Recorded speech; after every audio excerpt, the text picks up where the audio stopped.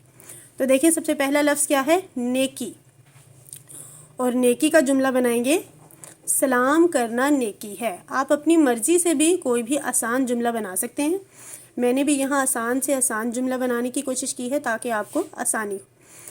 تو دیکھتے ہیں دوسرا جملہ کیا ہے؟ زندگی۔ زندگی کا جملہ میں نے بنایا ہے زندگی اللہ کی نعمت ہے۔ آپ اپنی مرضی سے کوئی بھی زندگی کا جملہ بنا سکتے ہیں۔ آگے چلتے ہیں، پسند۔ پسند کا جملہ بنایا ہے مجھے آم پسند ہے۔ مجھے آم پسند ہے۔ اور اس کا آخری جملہ ہے، اگلے جملے کی طرف چلتے ہیں، حقیقت۔ اور حقیقت کا جملہ میں نے بنایا ہے موت ایک حقیقت ہے۔ ہم سب جانتے ہیں، اور میں نے اس کو بہت ہی آسان کرنے کی کوشش کی ہے کہ موت ایک حقیقت ہے۔ تو لیجئے ہمارے جملے بھی مکمل ہوئے۔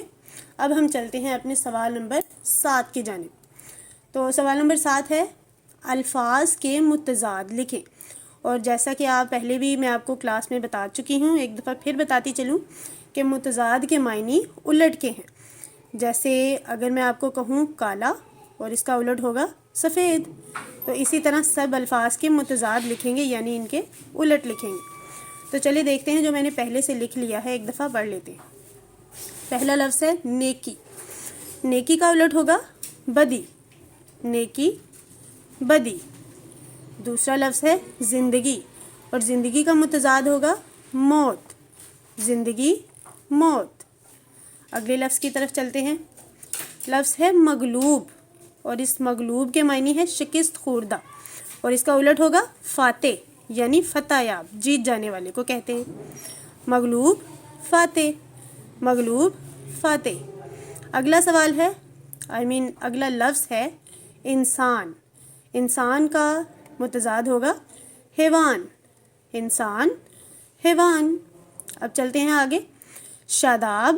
شاداب کے معنی تھے سرسبز یا تر و تازہ، اور سرسبز کے اگر ہم شاداب کے الٹ کی طرف چلتے ہیں تو اس کا بنے گا بنجر۔ شاداب بنجر۔